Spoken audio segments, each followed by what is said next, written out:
What is up, Waffle Gang? I do hope you are well. My name is Mark, and today we're checking out some r/entitled people, because I love me a bit of entitled people, you know that.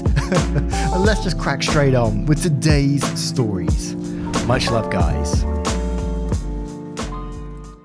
This first story is from You Know Who 2016. Entitled Airline passenger tried helping themselves to my upgraded seat. I used to fly for work, a lot. I have so many entitled people stories, it stopped surprising me to run into the behaviour. This is one such story. Cast me, myself and I equals me. EP equals entitled person. FA equals flight attendant. Being someone that used to fly a lot, I constantly was upgraded to business class, first class, or simply just upgraded seats using miles. Since this was a connection for me, I arrived and boarded later than most of the plane. As soon as I walked into the plane, I saw someone was sitting in my seat since I had been upgraded. Now, if you fly enough, someone sitting in your seat is not an uncommon occurrence. I said, "Excuse me, I believe you're in my seat." EP doesn't even bother looking up at me, waves his hand dismissively at me and said, "Let's just switch seats so I can sit beside my wife." I said, "Sure, what is your seat?" EP, snickerdoodle. Now, I do not remember exactly what seat number he said, but it was the last row of the airplane. Aisle seat, right by the bathroom. Yes, I have to fly in those seats in the past. Remember, my assigned seat was in the first class / business class section. Now I've switched seats with people innumerable times in my life without a second thought. Even first class seats, the look of someone getting to unexpectedly ride the first class is priceless. But the way this guy was behaving and what he was expecting, this was not one of those times. I said no, I'm just going to sit in my assigned seat. Now he finally looked at me. EP said, "Well, I want to sit by my wife, so I am not moving." I said, "Well, if you want to sit by your wife, I'm sure whomever is sitting way back there would be more than happy to switch seats way up here, so you can sit back there with your wife." He didn't like that at all, for what could he really say at that point without sounding like a jerk? He just stared at me. I'm now more annoyed. I said, "Move." To which he said, "I am not moving." Ding, darn right, I pushed the call button. The flight attendant said, "Yes sir, how may I help?" I hand her my ticket and say he is sitting in my seat. She asks for his ticket, checks both tickets, sees his seat number and, in my mind at least, give him a look of, "Seriously?" The flight attendant says, "Sir, you need to sit in your assigned seat." He says, "I want to sit beside my wife." Well, I wasn't missing a beat and parroted my original statement about me being sure whomever was sitting back there beside him would be more than happy to switch seats and sit up here. Boy, oh boy, that obviously made him angry. Flight attendant looks at EP's wife and says, "Mum, would you like to switch seats so you can sit by your husband?" EP's wife says no. Flight attendant continues in that all too familiar flight attendant voice that lets you know you have no choice. "Well sir, you have to sit in your assigned seat, so please gather your things." What a sad and pathetic sight it was, seeing this grown man act like a baby, gather his things and then sulk towards the back of the plane. Yes, his wife sat beside me that flight and didn't join her husband in the back of the plane. No, we didn't talk to or look at each other or even once, which was perfectly fine with me. Imagine dismissively expecting someone to give up their first class / business class seat to sit in the very last row of the aeroplane, by the bathroom. Now I have similar experiences, not with aeroplanes but with trains. Whenever we used to go to watch football, before plague times, we're in sort of Oxfordshire and we used to get to Wolverhampton because I support Wolves, don't at me. And when we're going up there, we always took the train because it's about 2 hours or so by train. And so we'd always make sure we booked a seat. And whenever we get on the train, there was always someone in our seat. You can guarantee it every single time. And there's been times most of the time you go up to someone who say, "Look, you're in my seat," and they're absolutely fine about it. You feel guilty sometimes, but you know, that's the way it is. I booked that seat. I want to sit in that seat. I got a 2-hour ride ahead of me. And one time I was on this train and there was 2 guys, they saw us coming towards and they pretended to be asleep. How they knew it was our seats, I don't know, but they must have seen us looking at our tickets and walking down, looking up at the reservations and stuff like that, and then they pretended to be asleep. And my friend noticed they're pretending to be asleep, and remember this was all pre-plague times, and my friend just literally sat on his lap. The guy suddenly his eyes popped open wide and was like, "Oh my god, it's a madman." And while sitting on his lap, he looked over his shoulder back at the guy's face and just sort of said, "You're in my seat, mate." And the guy laughed. And it was a pretty wholesome thing in the end. I thought it was going to be like a right Karen moment, but they both laughed and the guys actually moved in the end, which was pretty good. They were actually Wolves supporters themselves, so it was all good. But there was a sense of entitlement there at the same time. But Kinero says, I've heard of people doing this to try and score a free upgrade. One partner or parent even gets a first class ticket, the other gets a bottom of the barrel economy seat and begs for a swap to be with family. I feel like it unfortunately works on confrontation averse people. And Sergeant Smitty says, that's hilarious. I live with my husband and sleep next to him every night. I'm pretty sure we can survive a 4-hour flight in different seats if need be. An impressive ad says, I was actually offered a seat in business once since the gentleman wanted to sit next to his partner who was in economy. It was hilarious because they were right in front of me while boarding and he says to his partner, they'd have to be crazy to give up this offer. I get to my seat and he turns around and offers me the seat. I said, thanks, I'd have to be crazy to give up your offer. He went red in the face, then all three of us started laughing. Good times. And the Empress is in says, good for you, many would allow this entitled turd to get away with this to avoid conflict. And Jane7979 says, I once witnessed something similar. An older couple gave their first class seats to their adult children. The seats were very near the back of the plane, but instead of sitting in those seats, they took the seats across the aisle from my husband and me, extra legroom seats. When the couple who actually paid for those seats asked them to move, they refused. There was a ridiculous lengthy debate with the flight attendant and we were late taking off. Evidently, they felt that because their original seats were first class, they should get the best coach seats. The poor lady assigned to the seat kept apologising to us. She was smushed in our space each time someone had to pass, but there was no need for her to apologise. It wasn't her fault that these entitled people are completely clueless. And that would be absolutely infuriating for me. But we shall move on to the next story. This next story is from CuriousCat0070, entitled College Roommates. This happened when I was in college in the Pacific Northwest. Cast me, my girlfriend Vicky, friends Rich, John and Dan, entitled people Chucky and Banshee. At the end of the school year, Vicky and I rented a condo off campus which had a master and a second bedroom, a living room and a kitchen, plus a basement storage area. It also had one bathroom with a shower. I was working on a campus job in IT at the time and Chucky was my co-worker. I found him annoying and immature, but it wasn't a contentious work relationship. I knew his girlfriend Banshee just in passing and also found her immature. After Vicky and I signed the rental agreements and moved into the master bedroom, we went to visit her mother and her brother in Seattle for a week. While we were at her mother's, Vicky told me that she invited Chucky and Banshee to move in and help share the rent. She said that she thought we were friends since we worked together, which is why she invited them. I told her that we were co-workers at best and that I was concerned that she was only telling me this now, and I told her my opinion about them. Vicky was very non-confrontational and asked me to just go with it and that sharing the rental costs would be a good thing. Vicky was such a sweet person and always saw the good in people, but sometimes you just have to show fangs or you will be a doormat. When we got back, our belongings were piled in the hall and the living room, including the bed and other furniture, and Chucky and Banshee had moved into the master bedroom. I marched into the master bedroom and confronted them. They said that they had a bigger bed, so they needed the master bedroom. Vicky pulled me back, asking me to just let it go, so I did. They also took up the entire storage area. A day later we asked them for the rent money, and they paid us around a third of the rent, saying that they brought more furniture so that they should pay less rent. I was about to say something when Vicky asked me to let it go, so I did. When we tried to sit on any of their furniture, Banshee wailed at us, refusing to let us use any of their items. I was going to say something, but Vicky asked me to let it go. About a day later, they took down all of our decorations and put theirs up. I was going to say something, but you know the drill by now. A week later, it was time to clean the bathroom. They whined that they were tired and to do it without them.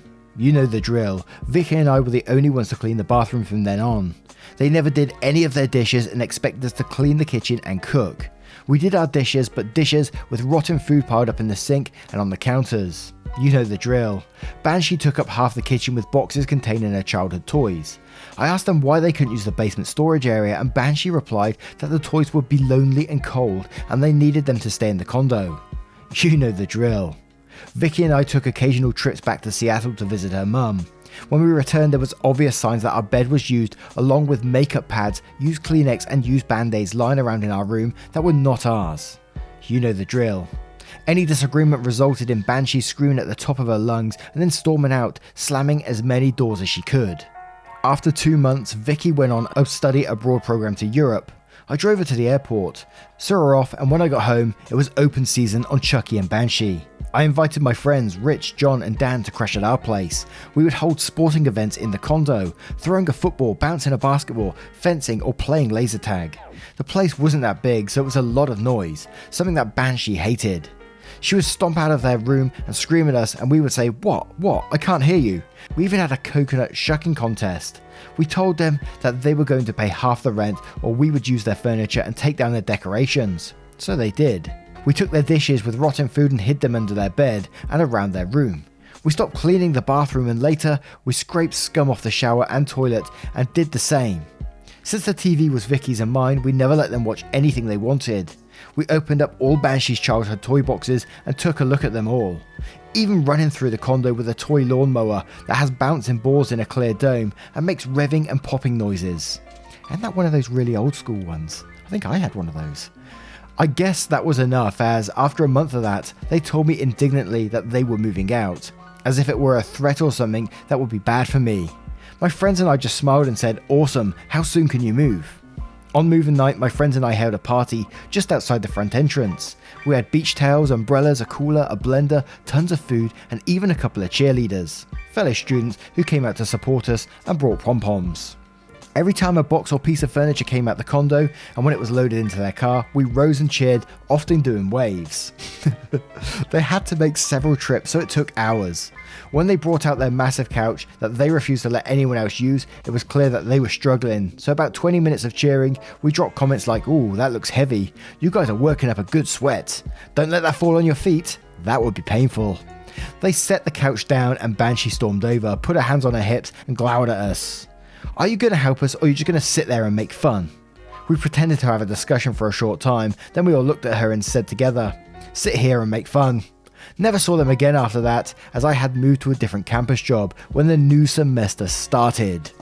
Now, we had an Am I the Arsehole story just recently where someone was basically being used as a doormat, and Vicky obviously needs to sort that out straight away, otherwise she's going to keep getting taken advantage of like that. But at the same time, who goes into a place and takes over everything like that, takes down decorations, moves into the master bedroom immediately? It's absolutely crazy. But I did like that there was a bit of revenge in there as well. It might be quite good on a pro-revenge or petty revenge subreddit. But Smacky the Frog says, "Please tell me you upgraded to a better squeeze than Vicky after all the Elsa let it go shit she put you through." And JustFix says, "How long after that experience did you break up with Vicky? If there was somebody you needed to be away from, it was Vicky." And Prestigious Issue says that Vicky has to stop being a doormat for her own good. She needs to get more assertive and confrontational. If they hadn't moved, but you had, she would have been a slave/prisoner in that house, catering to their every whim. And now it's pretty much just a lot of bashing on Vicky after that. So we'll move on to the next story. And our next story comes from Main Garden Guy, the Staples Daycare. I used to work at Staples. For some reason, a few crappy parents would bring in their kids, take them to the back part of the store, then leave them there for hours while they went next door to a shop at a different business. We were talking about little kids, probably 4 to 10 years old. Now, these kids would just mess everything up. They would move all of our demo chairs, which are placed in front of their respective tags, so nothing was now priced right. They would also steal food and make a general mess. After a few weeks of this happening with several sets of the same parents, I had enough. One kid I gave a lot of Jolt Cola to. Another kid I gave a giant bag of candy to. When the parents would come in, I would tell the parents that they should not leave their kids here. They went on deaf ears, so the next time a kid was abandoned, I called the cops and made sure we had security recordings of the parents leaving them. The cops hung around for a bit, looked at the footage, talked to the little kid, maybe 5, asking where mummy and daddy were, what were their names, etc. Kid didn't have any answers and the parents were nowhere to be found. So the cops took the kid to the station to contact child services. When the parents finally showed up, almost an hour after the cops left, the whole staff was involved at this point, let them scour the store for a little while, searching for their child. I told them we had an abandoned child in the store 2 hours previously, and the police had taken him. Then I walked away laughing. It's not like this in the 50s, we all know there are predators out there. Hell, there's a methadone clinic across the street. Juvie jail half a mile away, the highway, 0.7 miles away and an airport right there. Literally one of the best places to snatch a kid. Wish I knew what happened, but I never saw them again. We still had a few other snots left there from time to time, but we really started harassing people on their way out without said kids. P.S. I know of at least 2 of the kids that puked their parents' cars due to the soda and candy because they tried to file complaints. We countered with a threat to call the cops for child endangerment and neglect. Seriously, what little kid wants to go to Staples? At least the place next door sold toys too. Never made sense to me. To be fair, I'd love to be left in Staples. I'm a big fan of stationery.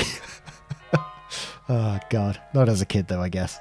And it's one of those stories that's just incredibly sad to me, isn't it? That, you know, parents, the people that these children trust to look after them and look after their best interests, just abandon them in the store and tell them to wait there while they go and do some other stuff. It's just absolutely insane to me, and incredibly sad for those children too.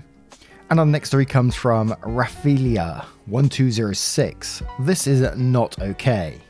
Decided today was a great day to get my lunch from Panera. Hope I got that right. Felt like I deserved some yummy sandwich goodness. I rolled up and what do I see? A postal truck parked in the handicap spot. Not just parked, mind you, this lazy bleeper backed into the spot. My reasonable yet naive mind thought, well, maybe he's just making a quick delivery. So I walked to the door of Panera and passed closely by the truck. Nope, no one inside the truck and the car isn't running. Walk inside and that jerk is strolling down from the register to wait for his food to be ready. This dude is on his lunch break and he parked in the only van accessible handicap parking spot. Oh, and there were only 2 handicap spaces total, and the other was being used that actually had a handicap placard displayed. And there are plenty of other parking available. This EP just thought he was some sort of special unicorn. So I can feel my inner Karen rising. I pick up my rapid pickup order, stroll on outside and take a picture of the truck, making sure to get the truck number on the front. Quick Google search and I find a specific FHQ on the Postal Service website for who to call when a courier parks their truck in a handicap. Honestly, the sheer fact that there is an FHQ is just flat out mind-blowing to me. Why do these people think parking in a handicap is okay? Anyway, quick call with no hold time apparently, and I report that guy. I'm assured that what he did was not okay and will be addressed. The lady I spoke with on the phone was also deeply dismayed.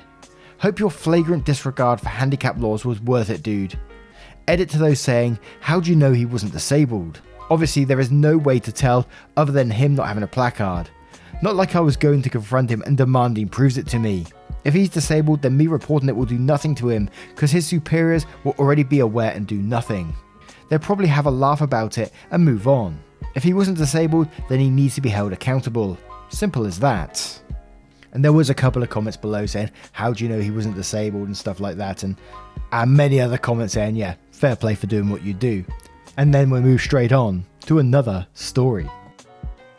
And our next story comes from Theatre Kid. You need your ADA compliant stool. But I'm tired. Background, I'm a cashier at my local Wally World. Most of the time, the people that I work with are really nice and management is great. However, due to the nature of my store, we occasionally get some crazy people. This happened about a year ago at my store, just before the shutdowns and mask wearing. Additionally, I have a rare muscular disability, so I have a stool that I purchased that I use while I'm working. While I can walk short distances and stand for short periods of time, I get in a lot of pain if I do it for a while. I have a wheelchair, but I typically don't use it at work since I don't walk too much at my lane, and the stool is a lot less bulky. I also typically work a small, belted self-checkout lane. Finally, I'm on mobile, so I apologise for any formatting issues. The cast OP, yours truly, Karen, entitled customer, NS, nice supervisor, NM, nice manager. The story. So I'm working at my typical self-checkout lane when Karen comes to the checkout with a mounting of groceries. This woman already looks like a typical Karen, complete with a haircut and everything. However, I don't like to judge people based on their appearances, so I greet the Karen warmly and with a smile. I say, hello, how are you? Karen says, I'd be better if this store wasn't so fucking confusing. I couldn't even find the gift cards. What kind of store doesn't have gift cards? Me, noticing that there was a gift card stand right next to my checkout. I have a stand over there if you'd like one. Karen is looking at her phone. Good, get me 2 Chick-fil-A $10 cards and hurry, I'm so tired of standing. Hopefully I got Chick-fil-A right. OP, knowing that I can walk that far. Of course, just a moment. I walk over to the stand, grab the gift cards and come back to the Karen, putting my stool off to the side and sitting on it. Karen says, "Good, you're back. Ring up my stuff and tell me when you're done. I need to call my mother." Me dying on the inside because it's a self-checkout, but not wanting to be yelled at any further. "Mum, I'd be happy to help you scan your items, but I need my stall in order to do that." Karen looks at me and huffs. "Excuse me? I'm a paying customer. I'm tired and I want to sit. Now do as I say or you will get fired." My legs are starting to shake and pain beginning in the knees and ankles. "Mum, I have a physical disability and I use that stool to avoid getting hurt. If I stand for too long, I get in a lot of pain." Karen getting louder with every word. "Well, I had to stand for hours to get all this, and you're probably just faking your disability so you can sit. Just let me check out." Nice supervisor, who must have heard all the commotion, comes over and sees I'm standing and obviously in a lot of pain. He says, "Hey OP, what's going on? Why aren't you sitting on your stool?" Karen turns around and says, "Finally, a manager. Your stupid employee won't ring up my stuff and she's wanting me to give her my stool so she can sit on her fucking lazy ass." It was just at this point that my legs give out and I fall on the ground, crying in pain. Supervisor is concerned and says, "OP, are you okay?" My supervisor goes on his walkie-talkie and calls a code that means an employee is injured. Karen says, "Don't be so dramatic. She's obviously faking it." The supervisor, who's now livid at the Karen, "Mum, she has a physical disability and needs that stool, not to mention that you're at a self-checkout. If you want a cashier to check you out, then you should head over to our staffed registers." Karen says, "But I don't want to wait in that line." At this point, my nice manager has come, practically running from the back of the store. Manager says, "Supervisor, what has happened to OP? Does she need an ambulance?" I shake my head no, still crying. Meanwhile, Karen starts snapping at the manager. "Hello? I still need someone to ring me up. My ice cream is going to melt." Manager says, "Mum, we have an emergency with our employee. We need to help her first. Once this has been settled, I will gladly help you." She again turns around and says she's faking it, and besides, she's too fat for this stool anyways. The manager is now fuming. "Mum, get out the store or I will call security. You do not get to talk about my employee like that." She says, "You need to check me out. It's the law." Manager says, "Leave now." The Karen starts screaming at my manager that we clearly don't know who she is or what she can do to us if we don't check her out immediately. During a rant, manager finally had heard enough, turned to nice supervisor and says, "Supervisor, call security." The supervisor nods and calls him on his walkie-talkie. Karen shrieks even louder, demanding the number for corporate so that she can report how horrible this store is at customer service. Security shows up quickly and they almost drag Karen out the store. Supervisor and manager make sure I'm okay and tell me to take the rest of the day off, fully paid. They called my mum, who comes to pick me up and take me to the urgent care just to be sure. I'm fine, but they give me a note to take some time off to rest. Later, I was told that the Karen was banned from the store. Moral of the story, don't mess with disabled people's accommodations. You know, and we've seen it a couple of times in these stories where you get people turning around and saying you're faking a disability and you think, what goes through that person's head to even, consider thinking about that? I'm tapping my forehead right now because I can't work it out. I can't get into that person's shoes and in any situation that would make them think in that kind of way. It's oh man. But yes, what do you guys make of today's Entitled People stories? Did you enjoy them? If you did, please let me know in the comments below, as it truly helps me to get an idea of what you guys like and the directions we should be going in. Thank you once again for your love, support and time, and I will see you in the next one. Take care guys. Much love.